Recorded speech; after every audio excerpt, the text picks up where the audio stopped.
Saludos a todas y a todos. Aquí estamos en Horizonte Sur, creciendo en la unidad, en un programa conducido por Carolina Escarra Gil y Ramón Medero, este servidor, producido por la Fundación Segundo Paso para Nuestra América.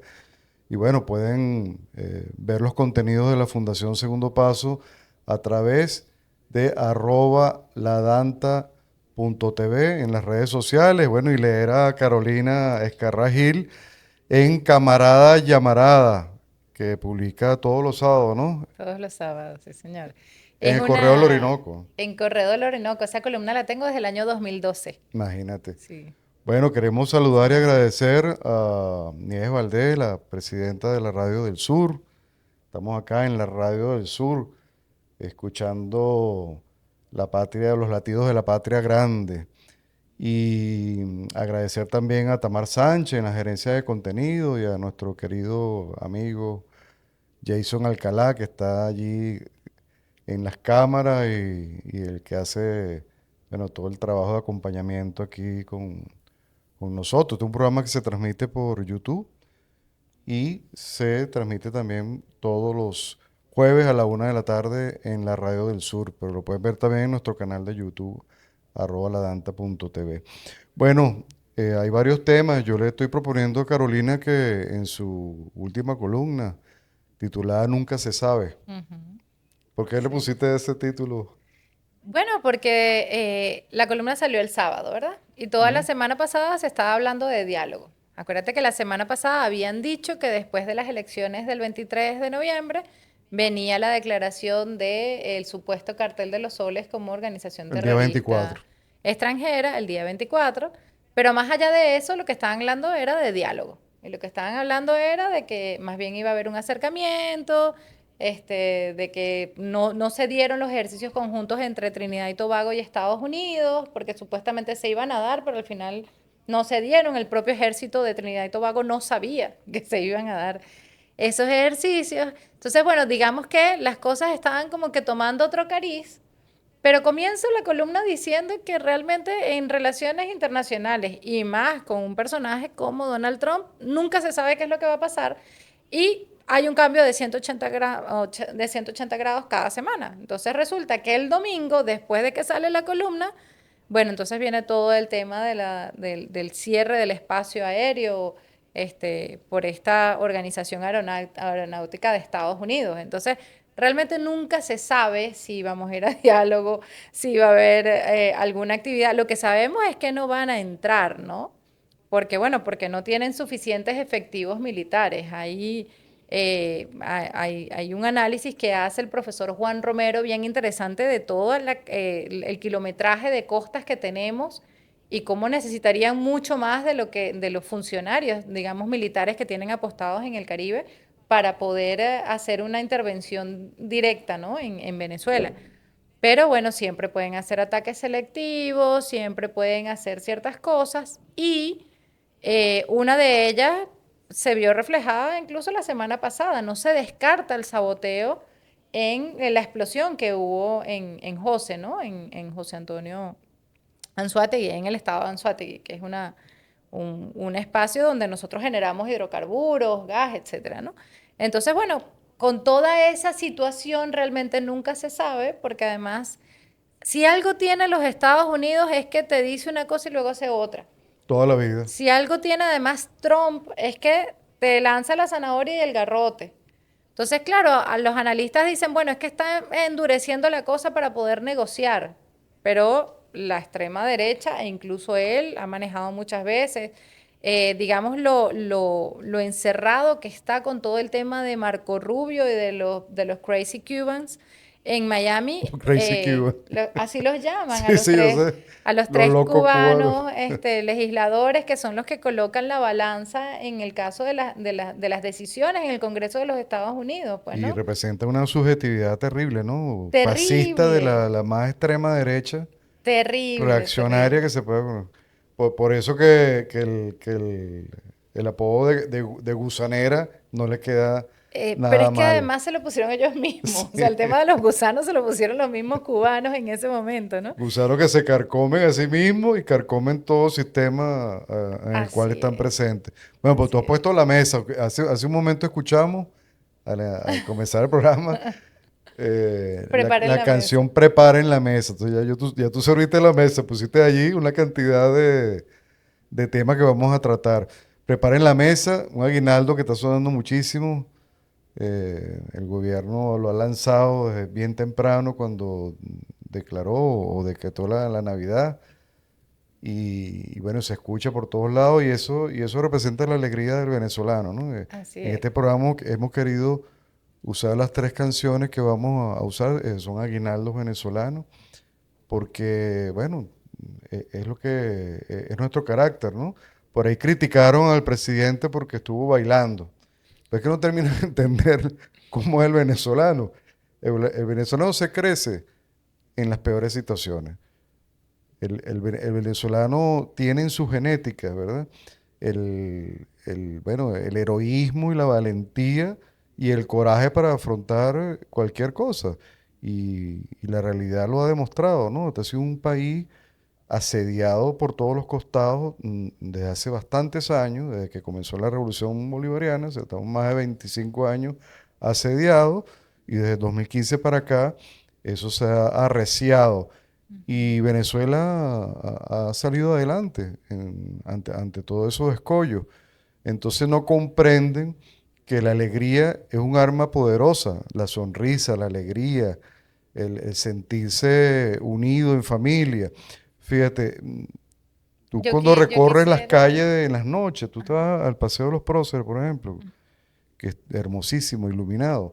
Tú ves la gente con sus perritos, sus gatos, en familia, todo el mundo Es que escuchando era. guinaldo. Sí. Y aquí no está pasando nada porque es una coraza que tenemos impenetrable, capaz de vencer cualquier amenaza. Entonces, eso como que desconcierta al enemigo, ¿no? Sí, aunado a eso está el hecho de que, es decir, preparen la mesa implica también sentarnos a comer todos juntos, implica lo que tú decías ahorita, la familia, la alegría.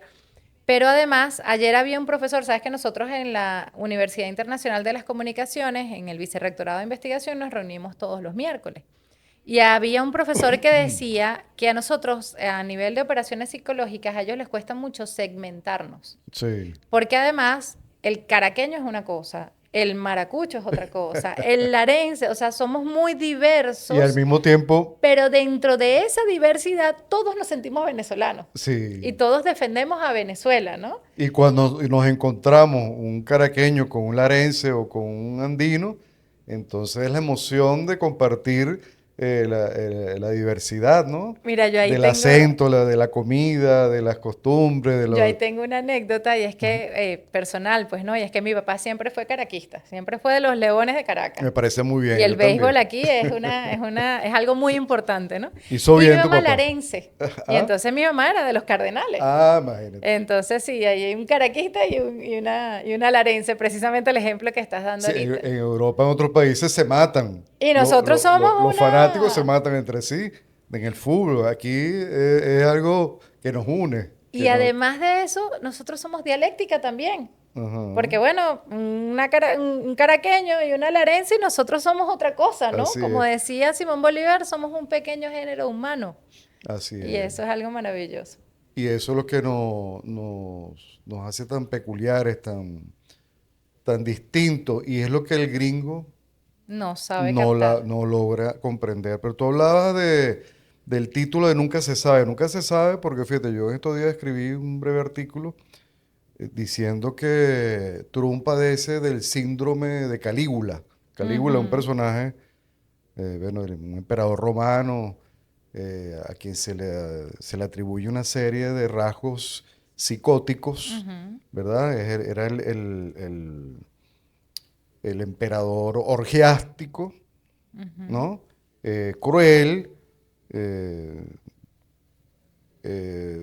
¿cómo se llama? Impredecible, ¿no?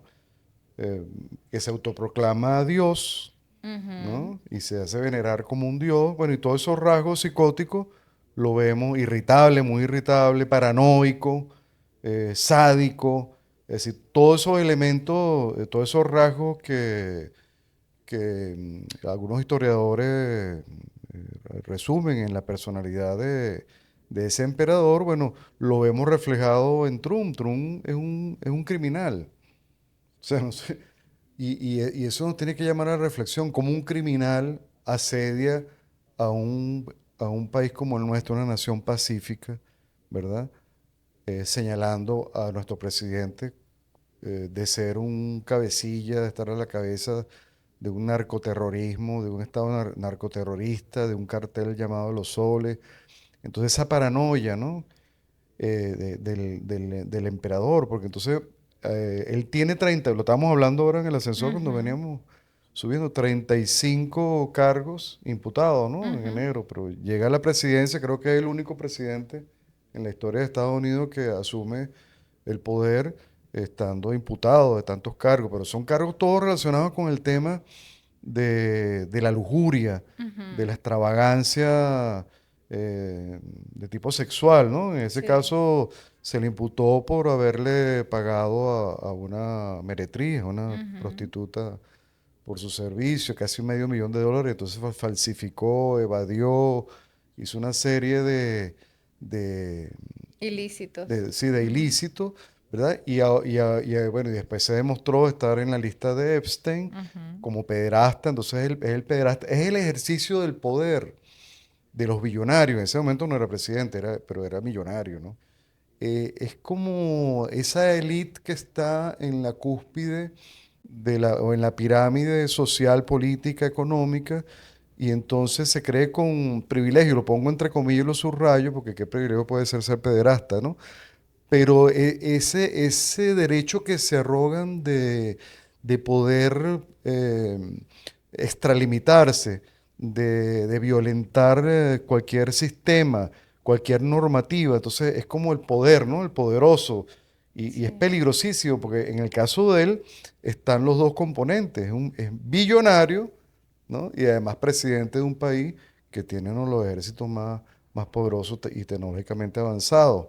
Entonces, desde ese síndrome de la locura, esa pérdida de la cordura, vuelvo al síndrome de Calígula, en un ser que ha demostrado en su práctica, no en la intimidad, porque lo que se haga en la intimidad es una cosa, pero cuando tú estás en ese lugar de poder, ocupando ese espacio de poder, se hace peligrosísimo, porque lo que practica, o sea, la ética y la moral que ha Ujú. demostrado, ¿no?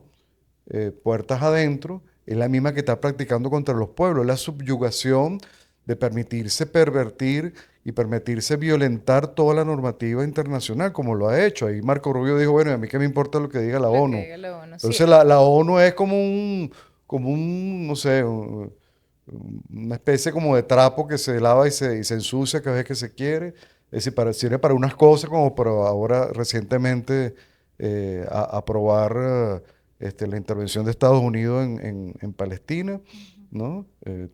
Toda la ONU entonces aprueba y respalda a Trump, pero al mismo tiempo ese mismo gobierno de Trump, en voz de Marco Rubio, dice, bueno, que a mí no me importa que la ONU diga que Venezuela no es un país de narcotráfico, que tenga un ejercicio de narcotráfico, Sí, fíjate, una ahí hay varias cosas que de lo que has dicho que yo creo que es importante resaltar o analizar, ¿no? Ujú, El hecho de que en la resolución que presentó Estados Unidos para el tema de Palestina, bueno, tuvo la abstención de China y de Rusia, que eso hay que revisar. ¿Por qué la abstención? Supongo que ellos habrán medido y habrán decidido que de repente es mejor eso que lo que ha estado sucediendo hasta ahora. No lo sé, pero tuvo la abstención esta resolución de China y de Rusia. Por otro lado, el tema de los blancos anglosajones y protestantes en Estados Unidos, pero que es algo que le viene, acuérdate que los que invaden o los que llegan a Estados Unidos, como aquí llegó Colón y Américo Vespucio, etcétera, etcétera, en 1492, allá llegaron los puritanos. O sea, ya no fueron dicen que fueron los delincuentes, etcétera, pero los que llegaron fueron los puritanos, Así los es. los que sentían que por derecho divino, y hasta se convirtieron en un problema para la propia monarquía ya, pues, ¿no? Los que creían que por derecho divino podían hacer y deshacer a su antojo, ¿no? Entonces ese es el origen de, digamos, lo que llegó a ese país y que además no es que se mezcló con los pueblos originarios, sino que destruyó a los pueblos originarios. A Claro, los pocos que quedaban, pues los fue cercando a ciertos lugares para quitarles los espacios donde había riquezas, pues, ¿no? En el caso de nosotros, bueno, Guaycaipuro pudo envalentonarse, reunir a cada uno de los otros caciques y todo lo demás, y nosotros les dimos guerra por 100 años a los españoles. O sea, ellos no pudieron hasta 1500 y tanto, ¿no? 1500 es bastante adentro, pues lograr contener lo que sucedió aquí en Venezuela con los caribes, que no es algo, es decir, fue mucho más fácil con los incas, fue mucho más fácil con los aztecas, fue mucho más fácil para los españoles tomar esos espacios que tomar realmente el Caribe venezolano. Entonces eso lo tenemos nosotros en nuestras venas y lo tenemos en nuestro sentido. Pero además está todo el tema, no solamente de los puritanos, de los blancos anglosajones y protestantes, sino la visión de supremacismo y el hecho de que Trump fue colocado allí para destruir el 80% de la población mundial.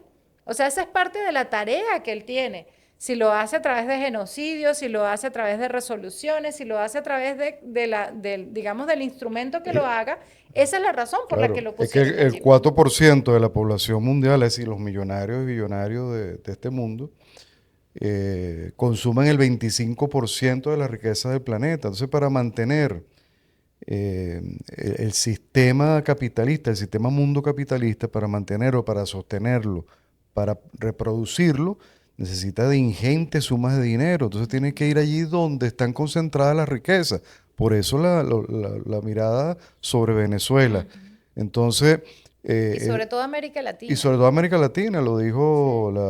la anterior jefa de Comando Sur, ¿verdad? Laura Y el mismo Trump, Laura Richardson, y el Richardson. mismo Trump acaba de decir, bueno, vamos a diálogo con Nicolás, pero, bueno, sí, con Nicolás, pero, bueno, vamos a meternos en México y vamos a meternos en Colombia, por lo pronto, pues. Ok, bueno, vamos a un corte y ya regresamos. Saludos, estamos de regreso acá en Horizonte Sur, creciendo en la unidad. Bueno, aquí estamos Carolina Escarragil y este servidor Ramón Medero, un programa producido por la Fundación Segundo Paso para Nuestra América. Y pueden leer y comentar nuestros contenidos a través de ladanta.tv en todas las redes sociales y pronto en una página web que vamos a tener. Bueno, y leer a Carolina, como ya dijimos, en su columna Camarada Llamarada, los Sí, sábados en Correo del Correo del Orinoco. Orinoco. Bueno, estábamos hablando del supremacismo blanco y yo estaba por comentarte que la Fundación Heritage o Heritage Foundation acompañó la candidatura de Trump, Ujú. ¿verdad? Con un proyecto llamado el Proyecto 2025, que es un proyecto que contiene todo eso que tú habías señalado en el espacio anterior, en la primera parte, que es un proyecto ultraconservador desde la perspectiva blanca, supremacista, cristiana evangélica sionista, ojo, ¿no? No es el cristianismo y el evangelismo como teología liberadora que muchas iglesias evangélicas eh, profesan, sino que esto es el fundamentalismo calvinista, Ujú. ¿verdad? Que es atroz, que es aporofóbico, es decir, está en contra la pobreza, que proclama que el rico, que el millonario es un ungido de Dios, salvado y predestinado a ser rico, y el pobre, por el contrario, es un condenado por Dios y que no hay nada que lo salve. Es decir, es pobre porque estaba predestinado a serlo. Entonces, desde esa lógica, imagínate un país donde ese fundamentalismo calvinista es transversal a toda su política. militar, económica, diplomática, y es la que estamos viendo acá en el Caribe. Claro, porque el lobby sionista tiene un peso muy grande en Estados Unidos y porque además lo ha dicho el propio Netanyahu, ¿no? Que los evangélicos se han vuelto los mejores amigos de Israel y los evangélicos tienen a su mejor amigo en Israel, ¿no? Lo ha dicho porque en esa manipulación que hace esta visión sionista, y que los evangélicos tienen esa visión también, plantean que una vez que el pueblo de Israel conquiste el espacio que le corresponde en la tierra, que es lo que dicen ellos, bueno, va a venir el apocalipsis y eso va a generar que venga el Mesías y que cambie toda la situación. Entonces es un tema donde se utiliza y se manipula mucho la parte teológica, ¿no? Así es. Y evidentemente, bueno, parte de lo que están buscando es eso, porque el problema principal que tienen estos billonarios es que no hay producción. O sea, hay muy poca producción en el país, porque el dinero del capital se reproduce es a través de los intereses. Entonces es un capital, como lo llamaban en alguna época, golondrina. Pero la mejor explicación de eso la hace el propio Lenin cuando dice el imperialismo como fase superior del capitalismo. Y Lenin lo que te dice es que cuando se une el capital industrial y el capital banquero, de alguna manera, deja de existir la industria porque la banca tiene mucho más poder. ¿Y qué era lo que te hacían los judíos para ser diferentes a los demás? Los askenazíes. Los askenazíes, pues lo que te hacían era que la especulación, ¿no? O sea, te prestaban, pero tú tenías que pagar intereses por ese préstamo, cosa que no hacían otros Bueno, pueblos, pues. bueno, y tan cierto es eso que fíjate, el sistema capitalista colapsa en los años 70, luego viene el neoliberalismo, Ujú, que es otro sistema de acumulación diferente, pero el neoliberalismo, a ese sí que engañó al mundo entero, de manera global, lo engañó, ujú. y lo que hizo fue ir a hacer rapiña de todos aquellos eh, capitales acumulados, estuviesen donde Ujú. estuviesen, para apropiarse de ellos, y al final el mundo siguió dentro de un colapso económico, y todo ese dinero sirvió como salvataje para recuperar la banca y recuperar los intereses de las clases dominantes, es decir, que es el sistema para auxiliar al sistema mismo, nunca para la humanidad ni para beneficio de nadie. Claro, Ramón, eso lo vimos, por ejemplo, en el año 2008. Y recuerda que el año 2008, ¿qué fue lo que generó toda esa burbuja inmobiliaria? Que hay una burbuja inmobiliaria ahorita en Miami, grave. Sí. Toda esa burbuja inmobiliaria del año 2008 lo que generó fue que los bancos estadounidenses que cayeron en picada le vendieron la deuda de la gente, se la vendieron a otros bancos. Por eso se convirtió en una crisis tan grande que no afectó solamente a Estados Unidos, sino que afectó a nivel general. Y fue precisamente porque la gente, yo vi cuando llegué a Estados Unidos en el año 2009, yo vi gente durmiendo en su carro. Claro. Yo vi gente en carpas en las plazas, ¿no? Y, Una situación bastante lamentable donde se decía, había un movimiento muy bonito, digamos, de la población que decía el 99% contra el 1% en Wall Street, y el movimiento se llamaba Ocupa Wall Street, ¿te acuerdas? ujú, Y la idea era precisamente destruir ese sistema que había en Nueva York, que era donde se manejaba todo el tema de la bolsa. Y todo esto viene, además tiene los orígenes hace muchísimos años con los Rothschild. Y tiene los orígenes con lo que fue el inicio de la banca, ¿no? A nivel internacional, bueno, el BN Paribas, o sea, porque no es solamente Estados Unidos, sino que es una construcción de Estados Unidos y los países europeos, es decir, del norte global, y por eso es que nosotros nos tenemos que unir en el sur global. Y por eso es que es tan importante toda la visión que impulsó el comandante Chávez con las relaciones sur-sur, que claro. nosotros tenemos que seguir, digamos que fortaleciendo esas Eh, relaciones. Tú allí estás retratando el declive hegemónico, es Ujú. decir, Estados Unidos se ahoga en los propios principios que Así es. denuncia como sistema mundo capitalista, es decir, ya es insostenible, ya es un proyecto insostenible. Solo se puede sostener en desmedro del resto del mundo, Ujú, ¿no? así Y es. por eso la presencia de esa exagerada, ¿verdad? Presencia de activos militares en el Caribe, Ujú. porque es desproporcionado. O sea, tener un submarino de propulsión nuclear, 12 buques, helicópteros, aviones de guerra F-35B, Hércules, etcétera, etcétera, etcétera, bombarderos, el portaaviones más grande del mundo. Es decir, Gerald Ford. Ajá. a 15.000 efectivos. Es una cosa desmedida. Pero esa misma desmesura es una señal ¿de qué? Pero no De es suficiente declive. para invadir. No, no es Ojo, esa suficiente. desmesura no es suficiente para No es invadir. Y eso es suficiente. importante decirlo Allá, también. allá hay una demostración de soberbia extrema de tecnología, porque tienen bueno, toda una serie de equipos robóticos, drones, bueno, materiales, deslizadores, aerodeslizadores ¿cómo se llama? Para ocupar las playas, desembarco en las costas. Es decir, tienen toda una parafernalia Pero eso tiene que ver también, además de las operaciones militar. psicológicas de las que habla Ujú. el presidente Nicolás Maduro, tiene que ver también con un bloqueo naval para que no haya ese tránsito comercial con China, con Rusia, con Claro, los ahí países iba con los que yo. de alguna manera teníamos ese comercio que pasaba a través del Mar Claro, Caribe. Pues entonces lo que haces allí es que bloqueas esos barcos. claro. Acaban Lo de primero, bloquear uno claro, entonces, importante.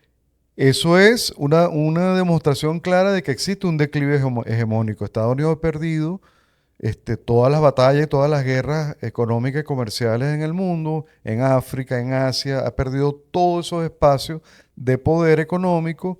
Es un país que está internamente en una crisis, en una guerra civil no declarada. Es decir, un país caótico, fallido, que está desesperado de buscar entonces los recursos para poder sostenerse. Ujú. Entonces, por ahí, de allí la presencia que está allí. O sea, la presencia en el Mar Caribe de esa flota naval estadounidense tan agresiva y tan desproporcionada es paradójicamente un producto de su propia derrota. Ujú. Entonces, así hay que mirarlo, ¿no? Para desmitificarlo, porque esa guerra psicológica coloca en la mente de la gente el temor, pero hay que temerle más al declive que está viviendo. O sea, ¿qué es lo que está haciendo? Es una táctica de carácter geopolítico de, bueno, de profundizar o tratar de ganar el control geopolítico de un territorio que desde antiguo, desde la fundación casi misma de Estados Unidos, se cree dueño, que es lo que siempre se ha dicho, el patio trasero, ¿no? Pero es que hay dos cosas allí, Porque América Ramón. Latina es lo único que le queda. Pero es que hay dos cosas ahí que yo creo que son importantes y donde Venezuela tuvo un papel fundamental. Fíjate que por allí en el año 2005, 2006, después del golpe de Estado, del paro petrolero, etcétera, el presidente, el comandante Hugo Chávez dice tenemos que virar hacia otro lado. Nosotros, nuestro principal comercio era con los Estados Unidos y con los países de la CAN. En el 2007 nos salimos de la Comunidad Andina de Naciones, que eso es la CAN. Empieza todo el tema de las negociaciones para liberar a los presos de la guerrilla, ¿te acuerdas? Ujú. Y obviamente nosotros lanzamos lo que es la reforma constitucional. Y ante toda esa situación, el presidente Hugo Chávez lo que dice es tenemos que diversificar nuestras relaciones comerciales. Ya para ese entonces nosotros éramos amenaza para el Comando Sur, solo para el Comando Sur, no para todo digamos, el gobierno de los Estados Unidos directamente, porque ellos hablaban del populismo radical y decían que el populismo radical estaba en Venezuela, estaba en Chávez.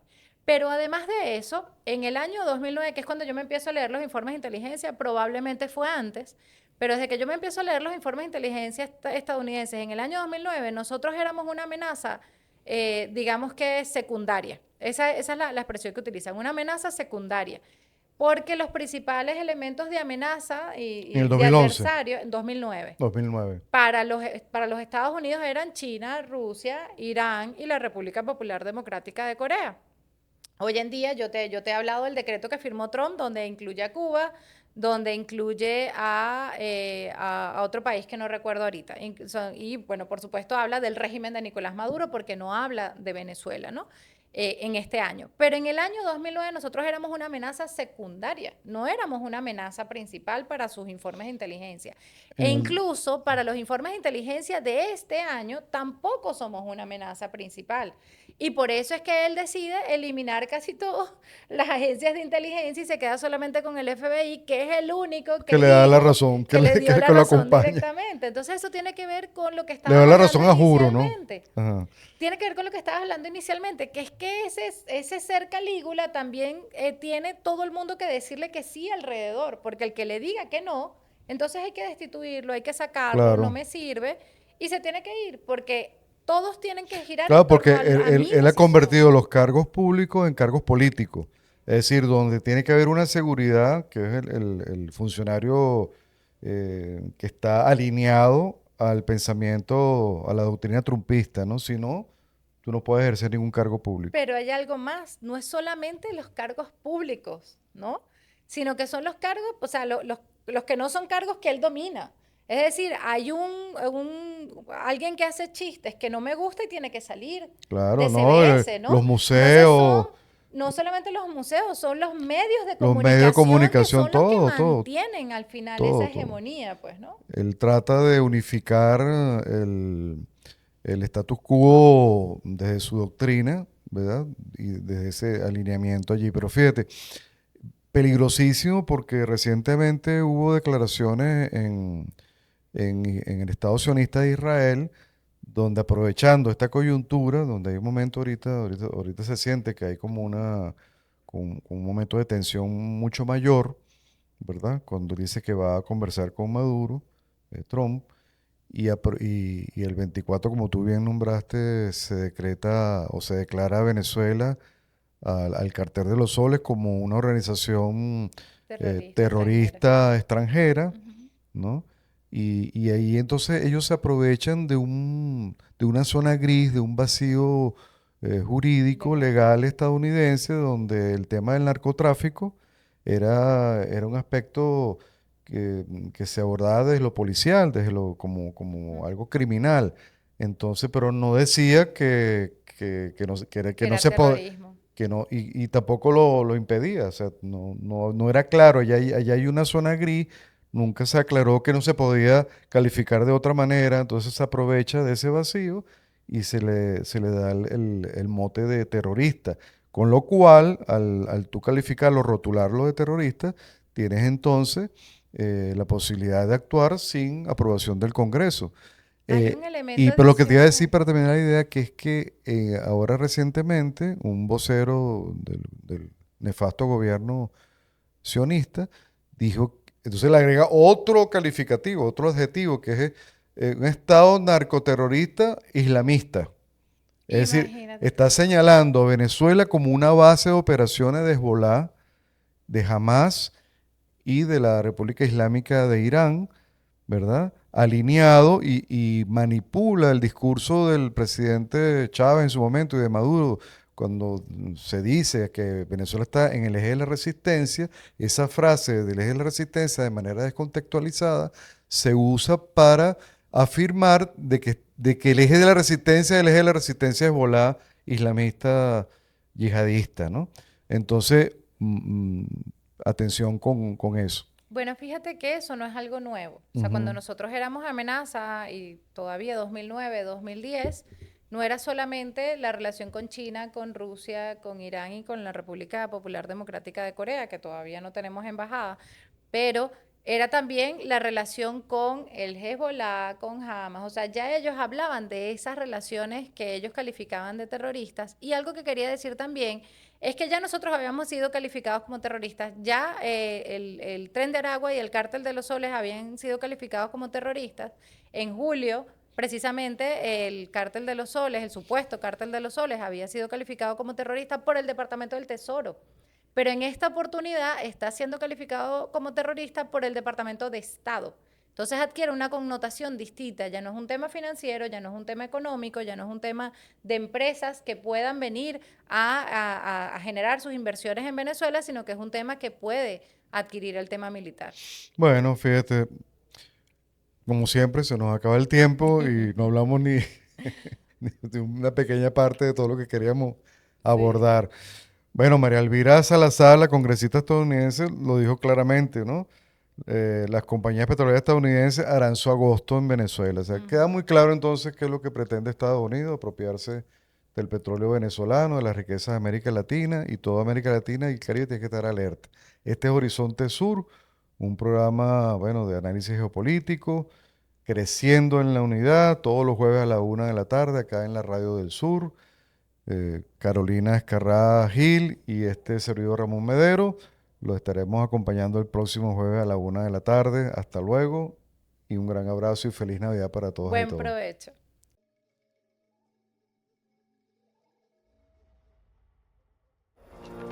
Suscríbete, toca la campana, dale me gusta y comparte.